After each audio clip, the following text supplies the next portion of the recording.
Assalamualaikum warahmatullahi wabarakatuh. Selamat pagi anak-anak. Bagaimana kabarnya hari ini? Semoga kalian baik-baik saja di rumah ya. Tetap semangat dan selalu berbuat baik untuk semua orang. Sebelum kita mulai belajar, mari kita berdoa dulu. Bismillahirrahmanirrahim. Oke, hari ini kita akan belajar materi koordinat Kartesius. Sebelum itu, kita mengulas sedikit tentang sejarah koordinat Kartesius. Kartesius, kalau tulisan bahasanya pakai C, bacanya Kartesius. Ini dinamakan seperti ini kenapa? Karena untuk menghormati penemunya yaitu René Descartes. Ini adalah ahli matematika dan filosof, ahli filosofi ya. Lahir 1596 dan meninggal 1650 Masehi. Nah, ini ahli matematika dan filsafat dari Prancis. René Descartes yaitu antara lain sumbangsinya adalah menggabungkan antara aljabar dan geometri. Ya, aljabar itu apa ya? Aljabar ya pernah kita pelajari di kelas 7 yaitu yang berhubungan dengan variabel ya, koefisien dan lain sebagainya. Kalau geometri ya berkaitan dengan titik, garis, ya, bidang, ada persegi, persegi panjang, segitiga, balok, kubus dan lain sebagainya. Dan René Descartes menggabungkan kedua itu. Oke, lanjut. Posisi titik terhadap sumbu X dan sumbu Y. Nah, untuk menuliskan titik pada koordinat Kartesius bisa dituliskan dalam pasangan berurut, yaitu X, Y. Jadi, apa artinya X, Y itu? Jadi, X adalah jarak titik terhadap sumbu Y. Jadi, jarak titiknya terhadap sumbu Y dan Y adalah jarak titik terhadap sumbu X. Nah, ini koordinat Kartesius. Contoh titik A ini. Berapakah koordinat titik A ini? Yaitu X, Y. Jadi kita tentukan dulu jarak titik A terhadap sumbu Z. Ini sumbu Z yang vertikal atau tegak. Dan ini horizontal atau mendatar adalah sumbu X. Kita lihat coba. Ada berapa jaraknya ini? Jaraknya adalah 1, 2, 3. Jadi kita tulis 3, koma, terus jarak terhadap sumbu X ini ya. 1, 2, 3, 4, 5, 6. Nanti 6. Nah, gini ya. Maaf tulisannya jelek. Ya, jadi koordinat titik A adalah 3,6. Bisa kita lihat dari sini ya. X-nya itu menunjukkan angka 3 dan Z-nya sumbu X sama menunjukkan angka 6. Ya, jadi X ini adalah jarak titik terhadap sumbu Z dan 6 ini adalah jarak titik terhadap sumbu X. Lanjut, contoh yang berikutnya ada yang B ini. Berapakah titik koordinat B dalam bidang Kartesius? Ini berarti X dulunya ada berapa? Nah, ada 4. Z-nya ada 4. Maka titiknya adalah 4,4. Jadi X-nya 4, Z-nya 4. Berarti titik B jarak terhadap sumbu Z 4 satuan. Titik B jarak terhadap dengan sumbu X yaitu juga 4 satuan. Ya. Contoh lagi yang lainnya, misalkan ini F ya, titik koordinat F itu berapa? Nah, kita lihat dulu X-nya dulu, sumbu X-nya. Nah, ini kan berarti negatif 3. Z-nya berapa? Nah, ini berarti negatif 3.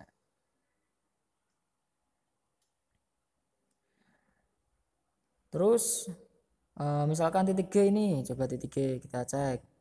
Ya, X-nya 2, sumbu X-nya menunjukkan angka 2, dan Z-nya menunjukkan angka negatif 6.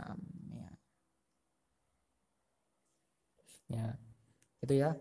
Tapi misalkan kalian ditanyakan berapa jarak titik G terhadap sumbu X. Nah, ini kan jaraknya adalah 1, 2, 3, 4, 5, 6. Ini ya. Jadi kalau yang ditanyakan jarak, maka dia positif ya. Jaraknya 6. Nah, negatif 6 menunjukkan apa? Karena dia di bawah 0 gitu ya, di bawah 0. Di bawah 0 negatif, di bawah 0 maksudnya ini di sebelah kiri 0, jadi ya negatif. Seperti itu barisan bilangan itu, barisan bilangan dan lain sebagainya ya. Ini C, satu lagi C, berapa koordinat C itu, X nya berapa, negatif 4, Z nya ke atas ya berarti 3, yaitu titik koordinat C adalah negatif 4,3. Nah, nanti yang lainnya dicari sendiri ya. Selanjutnya dalam bidang koordinat kartesius ini, dibagi jadi 4 bagian. Nah, 1, 2, 3, 4, yaitu yang namanya bagi kuadran, yaitu ada kuadran 1, kuadran 2, kuadran 3, kuadran 4 ya. Kuadran 1 di sini. Kuadran 2 ini daerahnya. Kuadran 3 ini. Kuadran 4 ini ya. Jadi kalau ada pertanyaan titik mana saja yang berada di kuadran 4, ya titik kuadran 4 ini. Apa saja yang titik kuadran 4, yaitu G, dan titik H. Ya, karena di kuadran 4. Apa saja yang berada di kuadran 3? Titik E dan titik F. Titik apa saja yang berada di kuadran 2? Itu C dan D. Titik yang berada di kuadran 1 ya A dan B.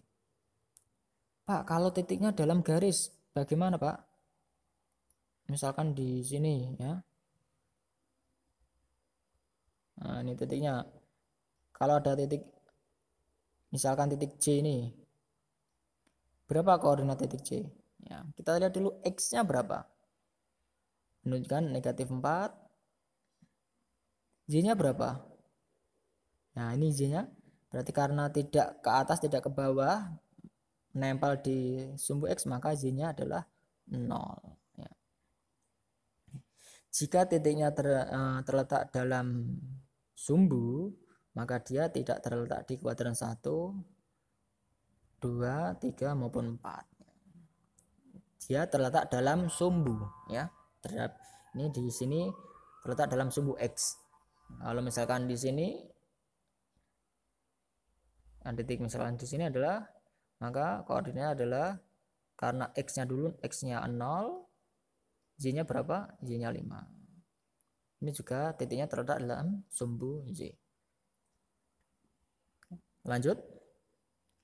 Posisi garis terhadap sumbu X dan sumbu Y. Nah, ini. Posisi garis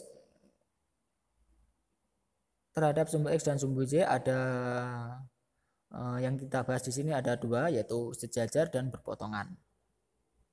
Ada sumbu Y, sumbu X. Maaf, ini salah ketik, terhadap ya. Pertama, garis yang sejajar dengan sumbu Z dan memotong sumbu X. Itu sejajar itu apa? Berarti garisnya itu sama ya maksudnya ini. Sejajar dengan sumbu Z. Kalau kalian tahu kan sejajar dulu sudah pernah diajarkan di kelas 7. Ya, ini adalah garis-garis yang sejajar dengan sumbu Z. Dia tidak akan pernah berpotongan dengan sumbu Z. Semuanya ini adalah garis yang sejajar sumbu Z. Dan garis-garis ini memotong sumbu X. Memotongnya di mana? Di sini ya. Dia memotong, ada titik potongnya. Gitu ya. Yang kedua, posisi garis terhadap sumbu yang sejajar dengan sumbu X. Misalkan yang sejajar sumbu X berarti dia memotong sumbu Z, lawannya ini. Jadi sejajar ya dengan sumbu X ini. X dan memotong sumbu Z. Di ini titik potongnya di sini. Nah, kan? Ini titik potongnya. Nah, itu ya. Oke, cukup sekian dulu pembelajaran hari ini. Nanti kalau belum paham bisa diulang lagi video ini ya. Tetap semangat belajar ya. Dan jangan lupa sholatnya ya. Sekian dari Pak Farid. Hamdalah bersama. Alhamdulillahirrahmanirrahim. Wassalamualaikum warahmatullahi wabarakatuh.